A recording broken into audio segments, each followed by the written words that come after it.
신혼 3개월이었습니다. 제가 세상에서 가장 행복하다고 느끼던 때였어요. 비록 집은 작고 가진 것도 많지 않았지만 매일이 행복 그 자체였어요. 남편과 함께하는 시간이 그렇게 소중하고 벅찰 수가 없더라고요. 아침에 일어나면 남편 얼굴을 보면서 하루를 시작했고 하루 종일 밥을 안 먹어도 좋을 만큼 마음이 가득 찬 느낌이었어요.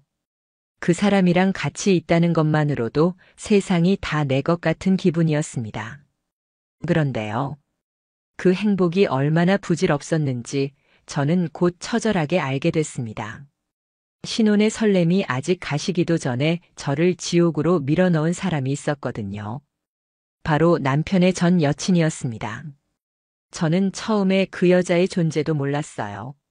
남편이 이전 연애에 대해 말을 잘 안 했거든요. 저도 굳이 캐묻지 않았습니다. 지나간 일인데 뭐하러 궁금해하냐 싶었죠. 그렇게 남편을 믿었습니다. 그런데 그 믿음이 얼마나 어리석었는지 저는 곧 알게 됐어요. 어느 날이었어요. 낮에 집에 혼자 있었는데 초인종이 울리더라고요. 택배인가 싶어서 나갔죠. 그런데 문 앞에 서 있는 낯선 여자를 보는 순간 뭔가 심상치 않다는 느낌이 확 들었습니다. 그 여자는 다짜고짜 제 이름을 부르더니 이렇게 말했어요. 혹시 김모 씨 아내분 맞으시죠? 순간 등골이 오싹했습니다. 제가 맞다고 하니까 그 여자가 가방에서 종이 한 장을 꺼내서 저에게 내밀더라고요. 그 종이에는 병원 진단서가 적혀 있었어요. 임신 9주. 저는 그걸 보는 순간 숨이 막혔어요. 그 여자는 태연하게 말했습니다.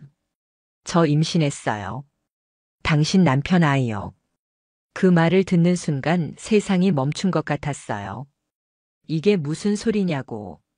저는 얼떨떨해서 말도 안 나왔습니다.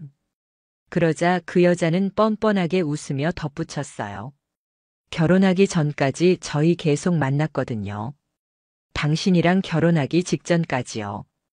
그 말을 듣는 순간 머리가 띵했습니다. 남편이 저랑 결혼 준비하던 그 시기에 다른 여자와 관계를 이어갔다는 말이잖아요. 저는 다리가 풀려 그 자리에 주저앉을 뻔했어요. 그 여자는 더 기가 막힌 말을 했어요. 그 사람 나한테 결혼할 생각 없다고 했거든요. 근데 갑자기 당신이랑 결혼하겠다고 하더라고요. 너무 열받아서 그냥 넘길 수가 없더라고요. 이게 말이 됩니까? 저는 울분이 치밀어 올랐어요. 그 자리에서 당장 남편에게 전화했지만 남편은 받지 않았습니다. 결국 그 여자와 함께 남편이 다니는 회사 앞으로 찾아갔어요. 차라리 헛소문이길 바랐죠. 그런데 남편을 보자마자 그 여자가 오빠. 얘기 좀 하자 이렇게 부르는 거예요. 남편의 얼굴이 하얗게 질리는 걸 제 두 눈으로 봤습니다. 저는 남편에게 따졌어요. 이게 무슨 일이야? 말 좀 해봐. 그런데 남편은 변명조차 못하고 입을 꾹 다물었습니다. 저는 그 순간 이 인간이 정말 그런 짓을 했다는 걸 확신했어요. 너무 화가 나서 길 한복판에서 고래고래 소리를 질렀습니다. 사람들의 시선이 쏟아졌지만 신경 쓸 겨를도 없었습니다. 그 여자는 비웃으며 말했어요. 이제 어쩔 건데요? 나 임신했는데. 애 낳으라고요? 말라고요? 당신이 결정해봐요. 그 말에 저는 미칠 것 같았습니다. 이게 대체 무슨 개 같은 상황인지 저는 도저히 이해할 수가 없었어요. 그렇게 길거리에서 대판 싸우고 집으로 돌아왔습니다. 남편은 저를 따라와서 무릎 꿇고 빌었어요. 한 번만 용서해달라고요. 그때 남편의 입에서 나온 말이 더 기가 막혔어요. 정말 사랑한 건 너뿐이야. 걔는 그냥 그랬어. 사랑한 건 나라고요. 그런데 결혼 전날까지 다른 여자와 밤을 보냈다는 인간이 사랑을 입에 담습니까? 저는 참다 못해 남편의 뺨을 한 대 때렸어요. 손이 얼얼했지만 속이 조금은 시원했습니다. 저는 집에서 남편을 쫓아냈어요. 그 인간의 얼굴을 더는 볼 수가 없었습니다. 며칠 동안 전화를 수십 통씩 했지만 저는 받지 않았습니다. 저도 생각할 시간이 필요했거든요. 아니, 사실 생각이고 뭐고 제가 할 수 있는 건 울고 또 우는 것뿐이었습니다. 그 며칠 동안 밥도 못 먹고 잠도 못 자고 그냥 소파에 앉아 벽만 쳐다봤습니다.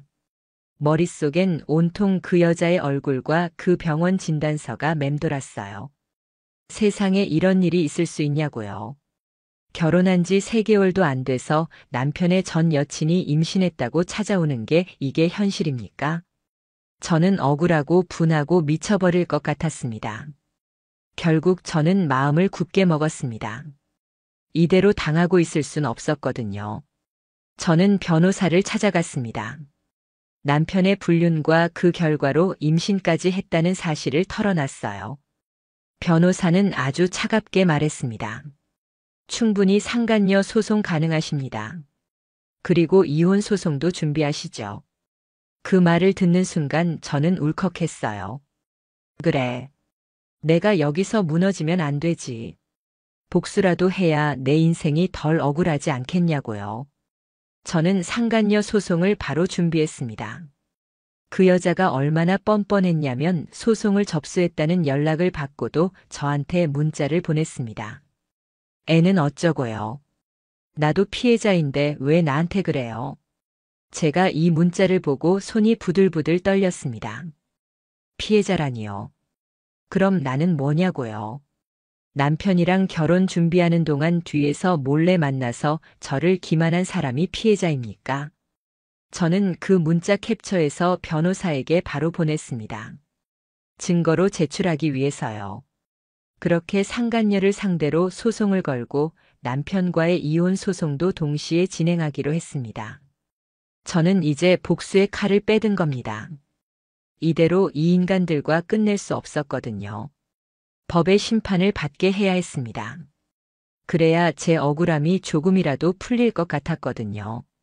그렇게 저는 전쟁을 시작했습니다. 이혼 소송과 상간녀 소송을 동시에 시작하고 나니까 하루하루가 전쟁터 같았습니다. 변호사 사무실에 들락날락하고 증거를 모으는 동안 제 속은 이미 다 문드러졌어요. 그 와중에도 남편은 끈질기게 연락을 해왔습니다. 제가 무시하니까 집 앞까지 찾아와 문 두드리며 애원하더라고요.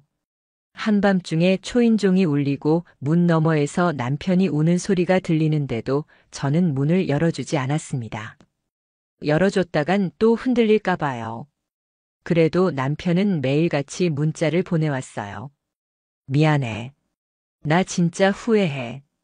너 없으면 안 돼. 이런 문장들이었어요. 저는 그 문자를 보면서도 치가 떨렸습니다. 후회면 다냐고요. 후회한다면서 그 여자랑 그 짓을 할 때는 무슨 생각을 했는지 묻고 싶었습니다. 그런데 더 기가 막힌 건 상간녀한테도 문자가 왔다는 거였어요. 그 여자도 저한테 문자를 보내서 이러더군요. 저도 그 사람한테 속았어요. 결혼 안 한다더니 갑자기 결혼해서 저도 놀랐어요. 기가 막혀서 말이 안 나오더라고요. 제가 언제 그 여자한테 동정이라도 해달라고 했습니까? 그 여자는 도리어 저를 이상한 사람 취급하며 자기 입장을 변명하더군요. 저는 그 문자를 전부 증거로 모았습니다. 그 사람들의 변명이 얼마나 어처구니 없는지를 법원에 보여줘야 했거든요. 그런데 그렇게 법적 절차를 밟는 동안 더 큰 일이 생겼어요. 남편의 부모님이 저를 찾아왔습니다. 시부모가 집 앞까지 찾아와서 무릎을 꿇더라고요. 진짜 말도 안 되는 상황이었어요. 시어머니는 울먹이면서 이러는 거예요. 얘야, 한 번만 용서해라. 그년이 애를 가졌다지만 그래도 부부 관계는 지켜야지. 저는 그 소리를 듣는 순간 분노가 치밀어 올랐어요. 저는 차갑게 말했습니다. 어머님, 그 여자를 연이라고 부르면서도 왜 그 인간은 용서해야 하죠? 그 사람도 똑같은 인간인데요. 그랬더니 시어머니가 저한테 따지더군요. 너도 그러면 안 되지 않냐? 내가 그러면 우리 아들은 어쩌라고. 참 어이가 없었습니다. 도대체 왜 잘못한 인간 대신 제가 이걸 감수해야 하는 건지 이해할 수 없었어요. 저는 시부모를 돌려보내며 이렇게 말했습니다. 저는 제 인생을 포기할 생각 없습니다. 어머님, 아버님, 아들 잘못 키우신 거 책임지세요. 그렇게 시부모까지 엮여서 저를 괴롭히는 상황이 됐습니다. 그 와중에 소송 준비는 착착 진행됐어요. 변호사가 철저하게 준비해줬습니다. 남편이 그 여자와 주고받은 문자며 결혼 직전까지의 통화 내역, 카드 사용 내역까지 다 모았습니다. 그 여자가 임신했다고 가져온 진단서도 물론 복사해서 제출했어요. 증거는 차고 넘쳤죠. 변호사도 확신하더라고요. 이 정도면 무조건 이깁니다. 상간녀도 손해배상 책임 피하기 어렵습니다. 그 말을 듣는 순간 속이 조금 시원했습니다. 하지만 또 다른 고통이 기다리고 있었어요. 바로 친정 부모님이었습니다. 저는 도저히 혼자 감당하기 어려워서 부모님께 말씀드렸어요. 처음엔 엄마가 제 말을 믿지 않으려 했습니다. 설마 그 착한 사위가 그럴 리가 있냐며 저를 다그쳤어요. 그러다 제가 증거를 다 보여주니 그제야 엄마가 울음을 터뜨렸습니다. 어떻게 이런 일이 있냐? 네가 뭘 그렇게 잘못했냐고 울부짖는 엄마를 보는데 저는 죄송하고 억울하고 또 분노가 치밀어 올랐어요. 그때부터 친정엄마는 저보다 더 날카롭게 변했습니다. 절대 용서하지 마라. 끝까지 가라. 그 인간들 절대 행복하게 두지 마라. 엄마가 그렇게 독하게 말하는 걸 보면서 저는 다시 한번 결심했어요. 절대 물러서지 않겠다고요. 나는 당한 만큼 받아내야 한다고요. 그렇게 저는 소송을 진행하면서 하루하루를 버텼습니다. 물론 몸과 마음이 지쳐갔죠. 밥도 제대로 못 먹고 밤마다 악몽에 시달렸습니다. 그리고 드디어 법정에 서는 날이 왔어요. 그날 법정에서 그 여자와 마주쳤습니다. 법원 복도에서 마주쳤는데 그 여자는 오히려 당당한 표정을 하고 있더군요. 속이 뒤집히는 줄 알았습니다. 대체 뭘 믿고 저렇게 당당한가 싶었어요. 법정에 들어서니 판사가 저를 보고 차분히 묻더라고요. 변호사는 제가 지금껏 모은 증거를 조목조목 설명했습니다. 남편과 그 여자가 결혼 전날까지 만났던 사실, 그리고 임신한 채로 저를 찾아와 도발했던 행동, 그 모든 걸 진술했어요. 반면에 그 여자는 변명뿐이었습니다. 자기가 피해자라는 말만 반복했어요. 저도 속았어요. 저한테 결혼 안 한다고 했어요. 이딴 변명이요. 판사님도 어이가 없었는지 묻더라고요. 그러면 왜 임신한 사실을 상대방 배우자에게 바로 알렸습니까? 그게 정상적인 태도입니까? 그 질문에 그 여자는 대답도 못했어요. 결국 상간녀 소송에서는 저의 완승이었습니다. 법원에서는 판결문에 이렇게 적었습니다. 피고는 원고의 혼인 중 배우자와 부정한 관계를 지속하였고 그 결과 임신에 이르렀으며 원고에게 정신적 고통을 심각하게 입혔으므로 손해배상 책임이 있다. 판결문을 받아드는 순간 손이 덜덜 떨렸어요. 이게 정의구나 싶었습니다. 비록 제 상처가 다 아물지는 않았지만 법이 제 편이라는 사실이 조금은 위로가 됐어요. 이혼 소송도 순조롭게 진행됐습니다. 남편은 끝까지 반성하는 척했지만 이미 늦었습니다. 법원에서도 혼인 파탄의 책임이 남편에게 있음을 인정했어요. 결국 남편은 위자료와 함께 재산 분할도 저한테 불리하게 나왔습니다. 그날 법원에서 최종 판결이 내려지던 순간 저는 속으로 외쳤어요. 이게 너희들이 뿌린 대가야. 평생 이렇게 살아라. 그렇게 법원 판결로 상간녀에게 손해배상 판결이 나오고 남편과의 이혼도 확정됐지만 저는 마음이 편해지지 않았습니다. 이 인간들이 받은 처벌이 고작 이 정도라니 너무 억울했어요.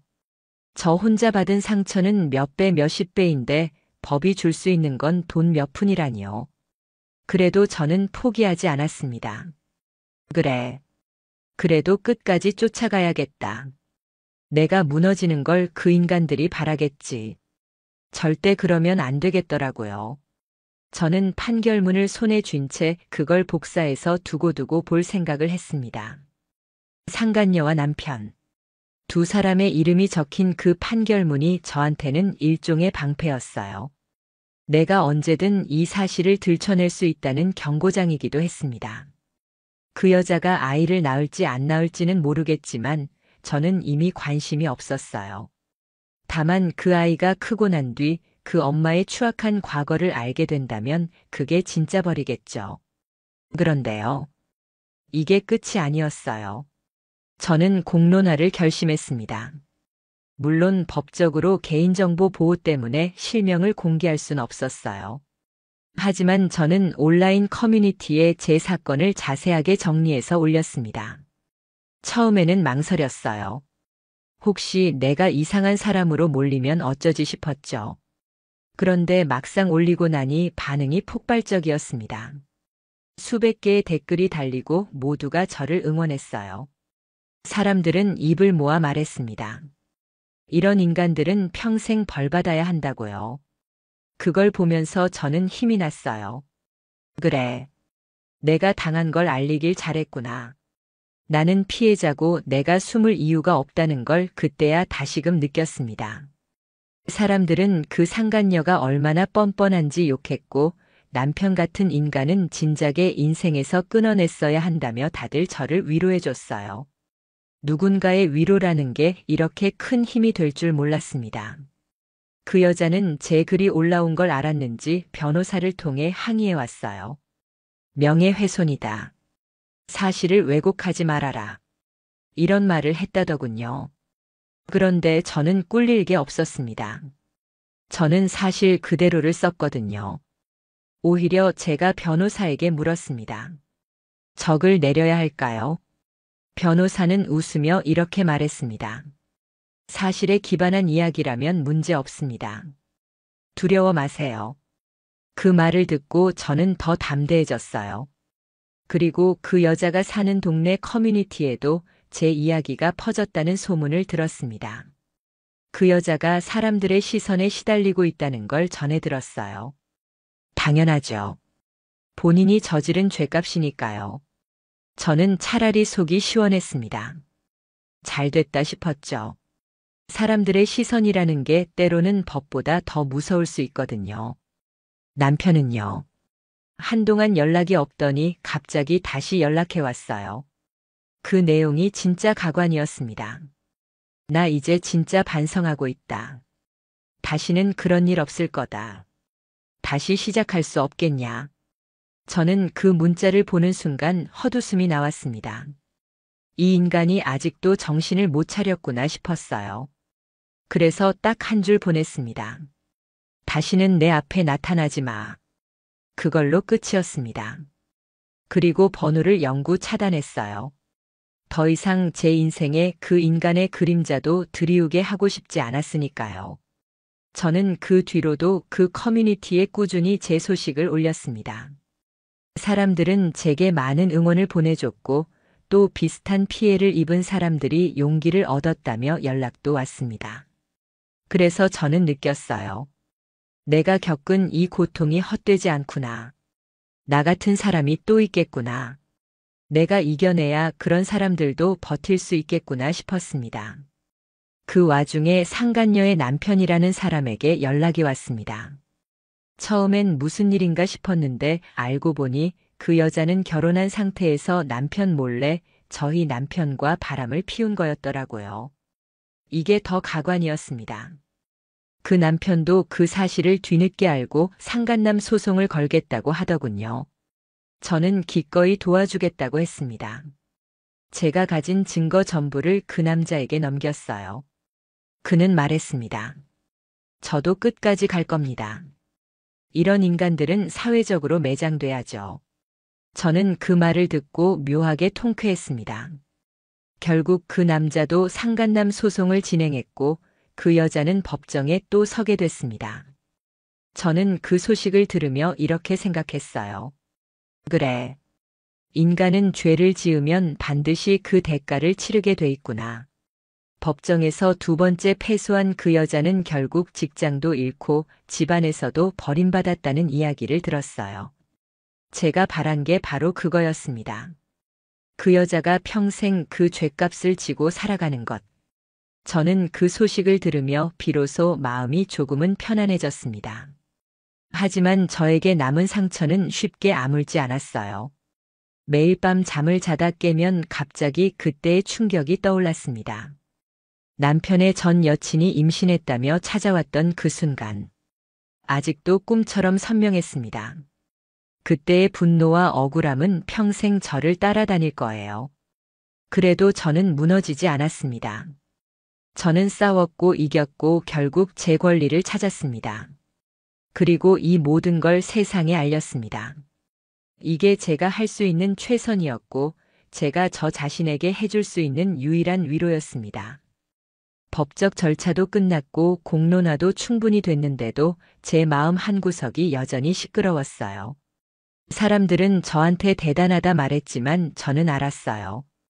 이게 끝이 아니라는 걸요.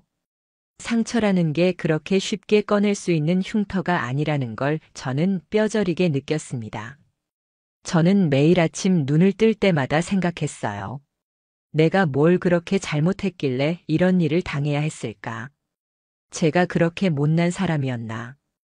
왜 하필 나였을까? 그 질문이 머릿속에서 떠나질 않았어요. 그러다 어느 날이었어요. 제가 일하러 가는 길에 우연히 남편과 마주쳤습니다. 그 인간은 예전과 다르게 몰골이 말이 아니었어요. 수염은 덥수룩하고 옷차림도 초라했어요. 순간 속으로 쾌감이 밀려왔어요. 그래, 당연하지. 내가 그렇게 살 줄 알았다. 그런데 그 인간이 저를 보자마자 무릎을 꿇는 거예요. 길 한복판에서요. 사람들이 웅성거렸어요. 그런데 저는 그게 하나도 창피하지 않았습니다. 오히려 그 인간이 그렇게 엎드린 모습이 저는 너무나 통쾌했어요. 그 인간은 이렇게 말했어요. 정말 미안하다. 나 다시는 그러지 않겠다. 이제야 내가 뭘 잃었는지 알겠다. 저는 그 말을 듣고 코웃음 쳤어요. 뭘 이제야 알았냐고요. 내가 그때 얼마나 애원했는데. 그때는 나를 무시하고 그 여자 편을 들더니 이제 와서 미안하다니요. 저는 그 인간한테 차갑게 말했어요. 늦었어. 늦어도 한참 늦었어. 이제 내가 뭘 하든 나한텐 아무 의미 없어. 그리고 그 자리에서 돌아섰어요. 그 인간이 길바닥에 주저앉아 우는 소리를 들으면서 저는 웃음이 나더라고요. 저는 집에 돌아와서 엄마한테 그 얘기를 했어요.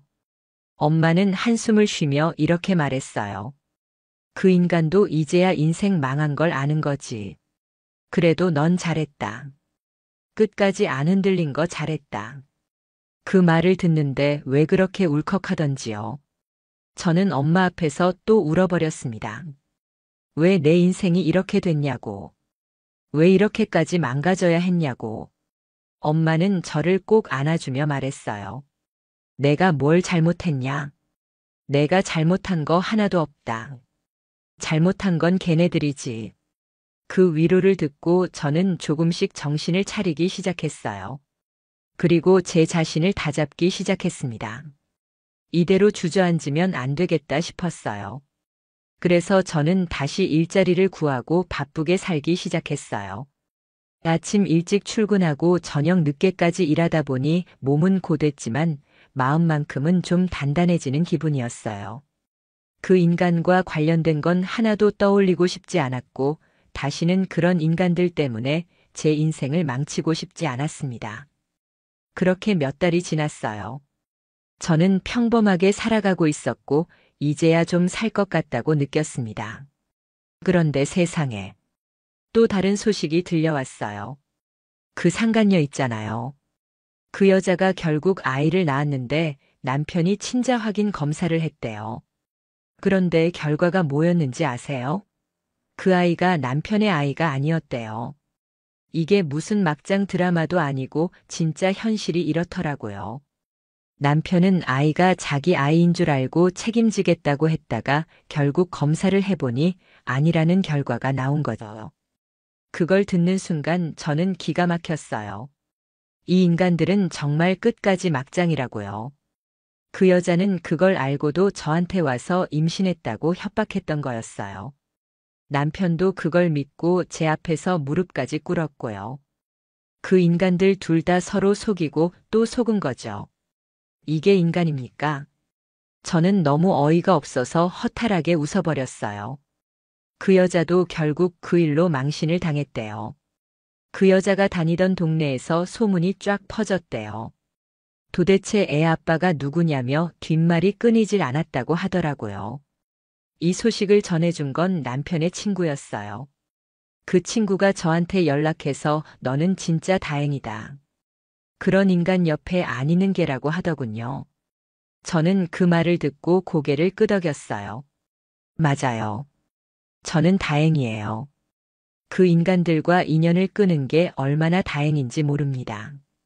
그 인간들은 서로 속고 속이며 지옥 같은 삶을 살고 있겠죠. 저는 그걸로 충분했습니다. 그게 그들이 받아야 할 벌이었으니까요. 그 후로 저는 다시 제 인생을 차근차근 살아가기 시작했어요. 새로운 사람도 만났고 아직은 완벽하지 않지만 그래도 예전보다는 훨씬 나아졌어요. 저는 이제 더 이상 과거에 머물지 않기로 했습니다. 제가 받은 상처는 저를 더 강하게 만들었고 저는 그 상처 덕분에 누구보다 단단해졌으니까요. 그 후로 저는 제 인생에 다시는 그런 인간들이 발붙이지 못하게 철저히 단속하며 살았습니다. 누군가가 저한테 묻더군요. 그렇게 힘든 일 겪고도 다시 누굴 사랑할 수 있냐고요. 저는 그때 단호하게 대답했어요. 사랑은 할 수 있겠지만 다시는 사람을 맹목적으로 믿지 않을 거다. 그게 저한테 새겨진 교훈이었어요. 저는 믿음이 얼마나 값비싼 대가를 치러야 얻는지 뼈저리게 알게 됐습니다.